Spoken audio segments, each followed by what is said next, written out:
never slow up, no I don't take shit. I got no love for the fakeness. If you wanna play tough and wanna hate this, I'll always show up. I don't ever slow up, no I don't take shit. I got no love for the fakeness. If you wanna play tough and wanna hate this, I'll always show up and make a statement. I don't ever slow up, no I don't take shit. I got no love for the fakeness. If you wanna play tough and wanna hate this, I'll always show up and make a statement. Everything I do so instinctive and so passionate. Every word I move so descriptive like an adjective. I got a vendetta against people who patented being negative when you should be getting after it.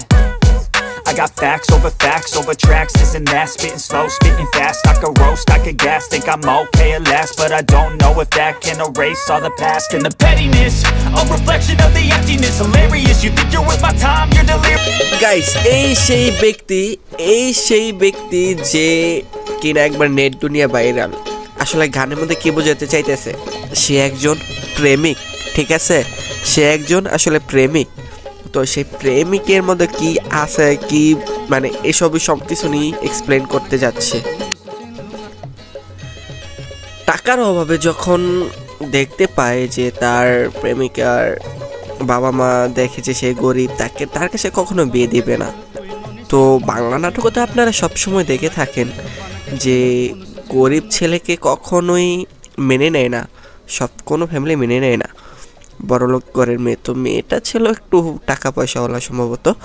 তো সেখান থেকে তার বিয়ে ঠিক হয়ে যায় অন্য জায়গায়। হঠাৎ করে তার ব্যবসা বাণিজ্য শেষ করে এসে দেখে কি একটা মেয়ের মানে তার প্রেমিকের বিয়ে হয়ে যাচ্ছে। তারপর সে জিজ্ঞেস করলো যে আসলে কার সাথে বিয়ে হচ্ছে। পরে বলে কি, তারপর একজন লোককে বলল, ভাই, লোক না ওটা হচ্ছে ভাই মেবি। তো ভাইকে বললে যে টাকাওয়ালার কাছে বিয়ে দিয়ে দিচ্ছি, তোর কাছে কি আছে। সো ওইখান থেকে শুরু করেই আসলে এই গানটা রিলিজ করছে।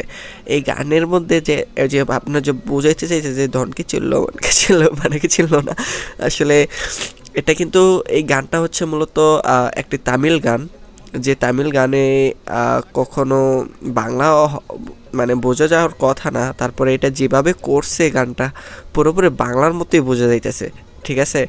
এটা রীতিমতো ফেসবুক কোন, টিকটক কোন, ইনস্টাগ্রাম কোন, সব জায়গার মধ্যেই ভাইরাল হয়ে গেছে গানটা, রীতিমতো ট্রেন্ডিং আছে এই গানটা। এটাও কিন্তু অনেক পুরনো গান, বর্তমানে দেখা যাচ্ছে এই পুরনো গানগুলোই অনেক দ্রুত ভাইরাল হচ্ছে, দ্রুত ট্রেন্ডিং আসতেছে। কিছু কিছু গান আছে যেগুলা ট্রেন্ডিং আসার কথাই না, মানে ট্রেন্ডিং বলতে কি, মানে এই গানের মধ্যে কিছু ফানি টাইপের একটা সুর দেওয়া হয়েছে, তো তার জন্য এটা ট্রেন্ডিংয়ে চলে আসছে। সবার দর্শক যত আছে সবার মন আকর্ষণ করতেছে, সবাই নেটে সার্চ করতেছে এই গানটা আসলে কি, এই গানটা কই থেকে আসছে। সেম মানে এরকমটাই, আমিও প্রথমে মনে করছি গানটা কি জানি বাংলা হবে হয়তো, কিন্তু এখন শুনি এটা তামিল গান। মানে একটা নাটক, সুন্দর একটা মানে সহজ সরল যে নাটকগুলো হয় না আমাদের এখানে, আফরান নিশো, ফারহান, যারা নাটকগুলো করে, ওই নাটকের কিছু ক্লিপের সাথে একদম মিল খায়। ওকে, তো আজকের ভিডিও এতটুকুই। সবাই ভালো থাকবেন, সুস্থ থাকবেন, আল্লাহ হাফিজ। এবং আমার চ্যানেলটি যারা সাবস্ক্রাইব করেননি অবশ্যই সাবস্ক্রাইব করে পাশের বেল আইকনটি অল বাটন প্রেস করবেন। So bye bye, tata.